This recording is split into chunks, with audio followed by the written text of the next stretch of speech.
자리에 앉으세요. 우리는 이제 이렇게 마음을 편하게 하는 여러 가지 방법 중에 타인과 비교하는 방법도 있어요. 타인과 비교를 잘못하면 더 불안해지고 불행해지기가 쉬워요. 그런데 정확한 데이터를 가지고 종합적인 이제 비교를 하게 되면 그걸 보고 통찰이라고 그러죠. 합리적이고 지적이고 교양적으로 많은 데이터들을 기준으로 해서 잘 판단하면 통찰의 힘이 생기게 되는데, 그게 아니고 감정적 비교를 하게 되면 차별심이 생기죠. 그래서 일방적 비교를 하게 돼. 감정에 실리면 항상 우리는 일방적이게 되기 쉬워요. 감정이라는 것은 하나의 우리의 마음을 하나로 몰두하게 만들거든요. 그래서 이렇게 빈부라는 것들도 감정적으로 비교를 하면 많은 사람하고만 자꾸 비교하는 거죠. 종합적으로 비교를 해야 되는데 쟤가 나보다 돈 많아 이러면 불행하고 기분 나쁘고 짜증나고, 근데 이제 나보다 적은 사람하고 비교를 또 해봐야 되는데 그걸 안 한다라는 거예요. 그래서 다행히 그래도 우리나라는 이렇게 그 세계에서 모든 지표가 통계가 잘 매달 또는 매년마다 잘 발표되는 나라예요. 정보가 많이 공개되어 있고 통계청에서 일을 잘해. 우리나라 공무원이 세계 최고잖아요. 그건 알죠. 우리나라 공무원이 세계 최고라는 거. 우리나라는 대졸들 뭐 무슨 뭐 명문대고 어디고 대졸들이 서로 경쟁해가지고 나는 공무원 할 거야 라고 해가지고 세계 최고의 우리나라 최고의 인재들이 공무원으로 나가야 했어요. 뭐 의사, 변호사 이런 것들도 더 그보다 더 나은 인재들이긴 하지만 상위 계층에 있는 많은 젊은이들이 시험을 열심히 공부해가지고 공무원으로 많이 들어갔어요. 그래서 그런지 통계청 같은 데서 일을 정말 잘해요. 그래가지고 우리나라 또 이제 수출하고 수출 수입 같은 거 지표 발표도 7월달 수출입 발표를 8월 1일에 발표를 해. 매월마다. 그것도 열흘마다 또 7월 10일, 7월 20일, 그리고 8월 1일 해도 뭐 이렇게 정말 세계 많은 경제 그 경제를 보고하는 사람들이 우리나라를 어떤 선행 지표로 삼아요. 우리나라 발표되는 것만 주시하고 있어. 매월 초에 수출입 동향들을 이렇게 발표하는, 뭐 어떻게 발표되나? 뭐 철강이 많이 수출입되는지 아니면 뭐 물류인지 아니면 뭐 이렇게 농산품인지 뭔지 뭐 반도체가 많이 되는지 어쩌는지 이런 것들을 다 이렇게 본다고요. 그러면 세계 경제의 추이를 알 수가 있대. 그만큼 뭐 우리나라가 이제 발전해서 그런 것도 있지만 그런 통계를 잘 내서 그 기준이 지금은 공인될 정도로 이게 거짓이 아니다, 잘못된 게 아니다라는데요. 어제는 제가 중국의 공동 부유에 대해서 설명을 하려다 못했는데요. 공동 부유라고 해서 부의 분배에 대해서 칼을 꺼내 들었어요. 중국에서 시진핑이 아무래도 영구 집권의 꿈이 있는갑다. 시진핑이 지금 10년 이제 만기 다 됐습니다. 이제 보통 5년씩 하는데 두 만기하고 그 다음에는 다음 후계자를 정해서 후계자에게 넘겨주기 마련인데, 지난 5년 전에 시진핑은 후계자를 정하지 않았어요. 그리고 이번에도 정하지 않았어요. 중국은 매월 8월 달만 되면 베이다이허라고 해가지고 산회관 이쪽, 그러니까 이렇게 그 천진하고 저기 어디야 거기가 어디지? 천진 위에 있어요. 천진하고 이렇게 베이징에서 옆으로 쭉 가면 해안지대가 이제 베이다이허라고, 옛날에는 산회관이라고 불렸던 그 곳이에요. 산회관은 요동에서 북경하고, 요동에서 북경으로 가서 치려면 산회관을 꼭 넘어가게 되는데, 그 산회관 그 옆에 해변이 이제 베이다이어라는 지역이에요. 매년 여름만 되면 중국의 고위급 인사들이 사라져요. 고위급 인사들이 아무 연락 없이 사라져서 베이다이어로 모여요. 한 60명 정도 모이게 되는데요. 그러니까 이제 중국 주석하고 상무위원들하고 각 성의 뭐 성주들하고 주요 인물들 최고 고위급들만 소리 소문 없이 싹 사라져서 한 열흘 가까이 사라지는데 베이다이어에서 모여요. 거기서 모여가지고 중국의 모든 정책들을 거기서 몇 박 며칠 동안 밥 먹어가면서 계속 이제 상회 회의를 하고 그러죠.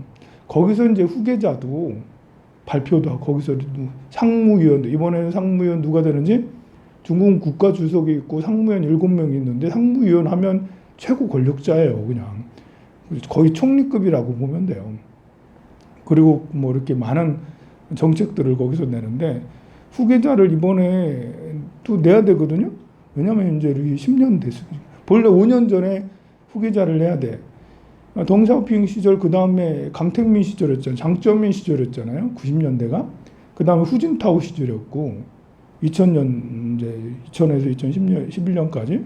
그 다음에 이제 이렇게 지금 시진핑 시대인데 다음으로 넘어가야 되는데 후계자를 보통 5년 전에 후계자를 선정해서 5년 동안 후계를 이렇게 인수인계를 쭉 하고 그 다음에 이제 이렇게 국가 주석이 되는데 지금은 5년 전에 안 했으니까 이번에는 또 하나? 그럼 3년인임이 되는 거예요. 안 했어. 안 하고 뭐라고 했냐면 베이다이어 회의가 끝나고 나자 시진핑 주석이 하는 말이 공동 부유를 하겠다. 라고 그렇게 얘기를 해요. 공동 부유를 하겠다. 그러니까 이제 그 공동 부유라는 것은 이제 사람들의 부의 불균형이 심한데 부의 불균형을 해결하겠다라는 거예요. 어떤 식으로 해결하려나? 부의 불균형을 해결하겠대. 그러니까 부자하고 가난한 사람하고 빈부의 차가 너무 심한 거예요. 자, 여러분들은 중국이 빈부의 격차가 심할까요? 대한민국이 더 빈부의 격차가 심할까요? 중국이 더 심해요? 중국이 더 심해요. 네. 이런 빈부의 격차를 나타내는 이제 지수가 지니 개수라는 게 있어요. 우리는 항상 데이터에 충실해야 됩니다. 그냥 감정적으로 그럴 것 같다 추측해서는 안 되고요. 어디 근거되는 게 있어야 돼요. 진유 개수가 0에 가까우면 완전 평등한 거고 1에 가까우면 완전 불평등한 거예요. 우리나라는 0.32, 0.33 뭐 이 정도 돼요. 중국은 0.5, 0.6 뭐 이렇게 돼요. 차이가 굉장히 많이 나죠. 0.5가 넘어가면 굉장히 불평등한 걸 알 수가 있어요. 물론 1까지 올라가면 그런 사회는 없겠지만 뭐 인도나 중국 이런 데는 굉장히 0.4를 넘어서 0.5, 6, 7 이렇게까지 막 가고 그러는데요. 그러니 중국의 저 농민공들은 저 지역에 이제 농촌에 사는 사람들은 월급을 10몇만 원, 20만 원 못 받으면 못 받. 이제 저층에 그 서민의 저층은 평균 월급이 17만 원이라. 우리는 최저임금이 있잖아 보면. 그래도 최저임금에서 올해는 180, 내년엔 180 얼마인가 그럴 거예요. 그런데 거기 17만 원이라 물가가 좀 싸지도 않아. 지금은 중국이 물가 엄청 비싸거든요. 그런데 그러니 진위 개수가 거의 0.6에 이르게 되니까요. 중국은 본래 공산주의잖아요. 공산주의인데 불평등해. 등소평이 이렇게 그러니까 마오쩌둥이 이제 죽고 나서 마오쩌둥 시대는 모두가 못 사는 중국인들은 다 못 살았어요. 우리나라 이제 50년대, 60년대처럼 마오쩌둥이 1976년에 죽게 되는데요. 1976년까지 중국인들은 대체로 다 공통적으로 다 못 살았어. 뭐 특별한 이제 관리들이나 좀 부자였지. 그 외에는 못 살았는데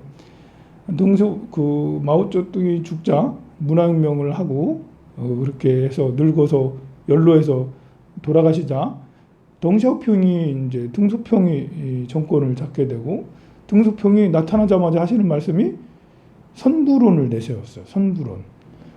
다른 거 필요 없다. 이제 먹고 살아야 된다. 우리 박정희 대통령도 다른 거 필요 없다. 먹고 살아야 된다. 새마을운동하고 그랬잖아요.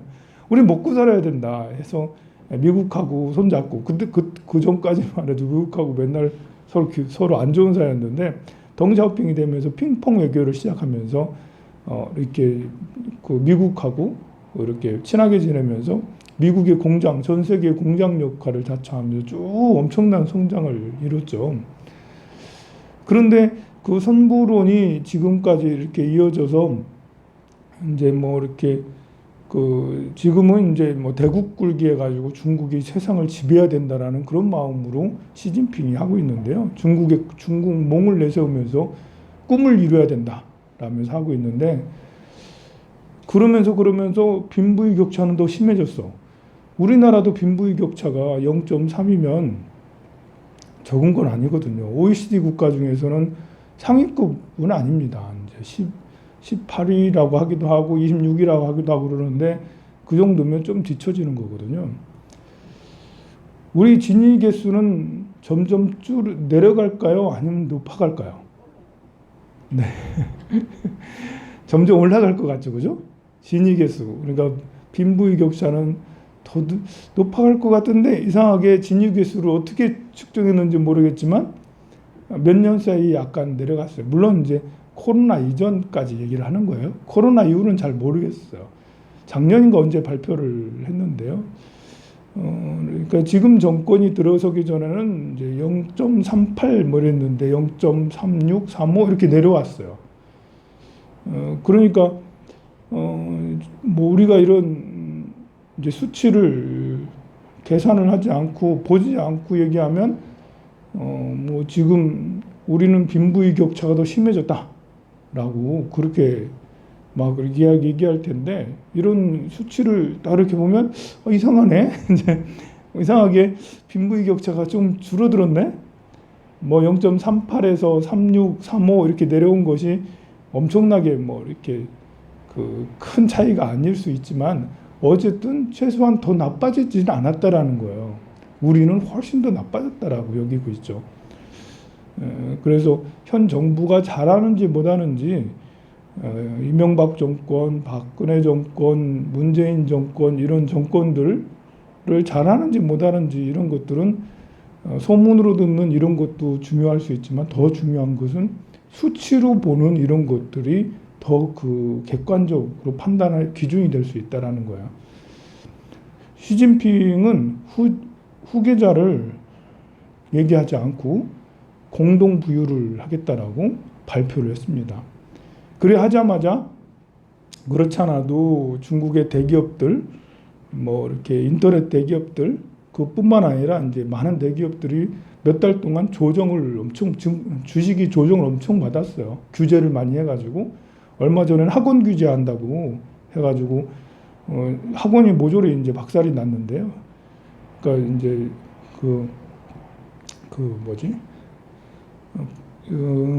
그러니까 과외 이런 하여간에 이제 단어들이 생각이 안 나요. 그러니까 공교육을 활성화시키고 사교육을 제재한다고 강력한 정책을 했고, 또 게임은 마약이다, 아편이다라고 해가지고 게임을 악으로 규정하고 젊은이들이, 어린아이들이 게임을 못하도록 엄청나게 규제를 하겠다고 발표를 해서 시행을 하는 것 같아요, 보면. 그래서 그런 분야에 또 뭐 알리바바나 텐센트 같은 거대 공룡 기업 이런 것들도 해외에 상장 못하게 하겠다. 뭐 이렇게 해가지고 해외 상장했던 기업들이 반토막 박살이 났는데, 이번에 이제 끝판왕이라고 불리는 공동 부유를 하겠다라고 이제 정말 우리나라 사람들이 알리바바나 텐센트 이런 것들이 워낙 많이 내려가지고 야 이거 정말 많이 내렸다, 싸졌다 해가지고 그걸 이제 매수한 사람들이 적지가 않아요. 중국에 이런 전망이 좋은데 이 회사 굉장히 잘 나가는데 지금 이 최저점이야 해서 이렇게 한 사람이 많은데, 근데 공동부유를 발표하면서 거기서 또 다시 20% 30% 다시 또 내려가는 이렇게까지 내려갈 리가 있나. 그래서 근데 모르죠. 공동부유라는 것은 공동부유를 딱 발표하자마자 텐센트에서는 거의 9조 원 가까이를 내놨어요. 우리가 돕겠다. 공동부유하는데 우리가 돕겠다. 그래서 이제 많이 가진 사람이 더 내놓기 이런 걸 이제 시작하는 거예요. 그러니까 텐센트의 마하통 회장은 공산당원이거든요. 알리바바의 마윤 회장은 공산당원까지는 아니에요. 그 공산당원일 수는 있겠지만 고위급은 아니거든요. 근데 텐센트의 마하통 회장은 공산당원의 굉장히 중요한 인물이거든요. 그래서 그런지 눈치가 엄청 빠른 것 같아. 그걸 발표하자마자 500억 위안? 500억 위안. 하여간에 9조 원 가까이 8.5조 원을 기탁을 탁 냈어요. 텐센트에서. 또 개인적으로 또 몇백억 위안을 또 내고 알리바바에서도 또 내고 이렇게 각 기업들이 계속 열심히 동참하고 있어. 계속 내는 거를 이제 공동 부유를 이루어야 되니까 가진 사람이 내놓기. 노블레스 오블리제는 그냥 스스로 내는 건데 이거는 안 내면 시진핑 정부가 이제 왜냐면 이게 자기가 후계자를 발표를 하고 이 공동 부유를 얘기했으면 그래도 좀 덜한데 후계자를 하나도 얘기하지 않고 공동 부유를 얘기했거든요. 이거는 이제 자기가 이제 새 꿈을 이루겠다라는 거거든요. 그러니까 자기 실적을 자기가 이제 그 주석을 하면서 자기가 이루는 게 있어야 되는데 이걸로 목표를 삼는 것 같아.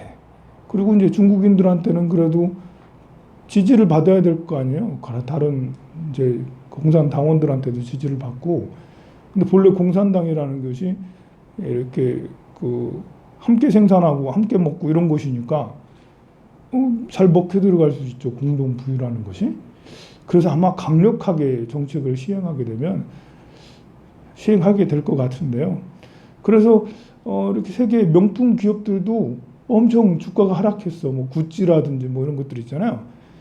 중국인들이 다 사가지고 그 올려놓은 그런 회사들이 있어요. 명품 화장품, 명품 뭐 이렇게 옷, 명품 뭐 이렇게 의류 뭐 이런 것들 있잖아요.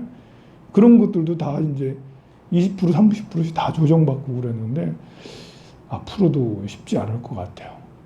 그런데 과연 이것이 성공할 것이냐 못할 것이냐 쉬운 건 아니겠지만 중국인들은 도대체 우리가 이제 이렇게 어느 정도 먹고 살게 되면 자기 생각을 하게 되고 또 이렇게 뭐 정부 정책이 너무 세면 그러면 반란도 일어날 수도 있을지도 모르는데 어떤 식으로 펼쳐질지는 참 의문입니다. 미국하고의 갈등도 있지만 중국은 내부적으로 지금 공동부유라는 걸 이루기 위한 피를 깎는 각고의 노력을 앞으로 하게 될 거예요. 그러면 우리 대한민국은 어떻게 해야 되냐? 우리 대한민국은 민감하죠. 미국이 기침을 하면 우리 감기 걸리고 이제 중국이 하면 아이고 이러면서 이제 막 눈치를 봐야 되는 게 우리나라 사정인데요. 중국의 공동부유라는 것이 어떻게 될지 참으로 이제 관심을 갖고 주목해 봐야 될 것 같습니다. 저는 이제 이렇게 세계에서 많이 싸우는 이유 중에 가장 큰 것이 가난하기 때문에 내전이 있게 되고 서로 갈등하게 되고 차별을 하게 되고 그렇게 이야기를 했는데요. 이제 북한 같은 경우는 참 특이하죠. 가난한데 폭동이 일어나지 않아. 이거는 가난한 나라들은 폭동이 대체로 많이 일어나거든요. 근데 북한은 신기하게도 폭동이 안 일어나. 그거는 여러분들도 다 잘 알다시피 뭐 사회주의적 이런 강제 시스템 이런 것들이 너무 굳건해서 사람들이 숨을 쉴 수 없을 만큼 굳건해서 폭동할 여유조차 일어나지 않는 그런 걸 알 수 있는 것 같아요. 중국도 그렇지 않겠어요? 중국도 불평등이 굉장히 심한 나라. 인도도 불평등이 심하지만 인도는 굉장히 자유롭거든요. 생각이나 사고나 삶이. 인도도 제재를 하겠지만 인도를 여행을 여러 번 해본 저로서는 세계에서 가장 자유로운 나라 중에 하나다. 인도가 이제 가난한 나라고 여러 민족들이 다민족이 모여서 살고 하는데도 신기하게 인도는 폭동이 별로 일어나지 않는 것은 어떤 이제 이렇게 그 사고의 자유로움 이런 것들이 있지 않나 생각이 드는데요.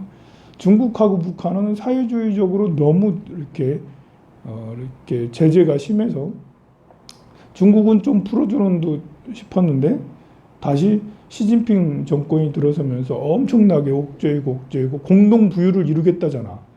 그러면 지금은 공동 부유를 우리가 미래 사회가 발전하면 자유주의, 민주주의가 더 발전할 줄 알았거든요. 그런데 그게 아닐 수도 있다라는 것이 1984라는 소설로 이렇게 나타났죠. 1984라는 소설에서 빅브라더스 얘기를 하면서 감시 체계가 강한 사회 해서 우리는 그 새로운 22세기, 21세기의 노예가 되는 것이 이제 1984에서 그려지는 세계였는데 그것을 중국에서 지금 이루고 있어요. 중국에서 곳곳에 CCTV들이 다 있고요. 안면 인식 기술이 워낙 발전해 가지고 100만 명, 10만 명 있는 군중 안에서도 나를 찾을 수 있어. 내가 이제 도둑질하고 도망가잖아요. 그래가지고 어느 콘서트장에 가서도 나를 찾아. 왜냐하면 이렇게 곳곳에 CCTV가 다 있기 때문에 나는 등급이 돼 있어. 1등급에서 5등급까지 다 돼 있어가지고 이 사람이 어느 초등학교를 졸업하고 대학을 어디까지 나오고 뭐 범죄를 얼만큼 저질렀고 거짓말을 얼만큼 했고 인간관계가 어떻고 누구랑 사귀고 있고 또 뭐 이렇게 어떤 책을 읽고 있고 얘는 밤마다 식빵을 사 먹는지 아니면 라면을 먹는지 아니면 누구를 만나서 전화를 하는지 이 모든 것들을 다 수집하고 분석하고 할 수가 있어요. 그러니까 개개인의 사소한 모든 것까지 왜냐하면 병원 가면 병원 기록 있잖아. 이 사람이 간이 안 좋은지 뭐가 하는지 서점에 가면 책을 사는 곳을 다 기록이 돼 있잖아요. 슈퍼마켓에 다 기록이 돼 있어. 설탕을 사는지 소금을 사는지 다 기록이 돼 있어요. 그게 이 안과에 가서도 어디 가서도 모든 것이 다 기록이 돼 있어요. 옷은 어떤 옷을 사는지 불교 용품을 사는 건지 아니면 기독교 용품을 사는 건지 이런 모든 것들이 다 이렇게 AI 기술이 또 세계 최고로 발달한 곳이 중국이거든요. 그것들을 다 할 수가 있죠. 그래서 지금 코로나 이런 것들도 중국이 올해 들어와서 작년 여름 이후로는 중국이 다 잡았다고 그러잖아요. 우리는 다 안 믿잖아. 전 세계가 이렇게 코로나가 이렇게 창궐을 하고 델타 변이가 이렇게까지 일어나 우리나라까지 지금 매일마다 2,000명씩 막 1,500명씩 이렇게 하고 있는데 중국은 발표하는 거 보면 몇 명 안 되거든요. 어떻게 그럴 수 있어? 15억 인구가 그렇게 될 수가 있냐? 믿어지지 않잖아요. 그런데 AI 기술을 갖다 들이대면 그럴 수도 있겠다. 야, AI 기술이 워낙 발달해가지고 이 사람들은 개개인이 핸드폰이 쓰는 모든 내역들을 다 보고 있어. 개인이 계산하는 이 사람들은 이제 그 알리페이 같은 페이 결제를 많이 하거든요. 신용카드 별로 안 써. 폰으로 다 결제하고 어디든지 다 가면 폰으로 다 결제해. 그러니까 이 사람이 어디 가고 어디 무엇을 먹고 무엇을 쓰고 뭐 하는 모든 것들을 다 알고 있다라는 거죠. 그러니까 이동하지 마.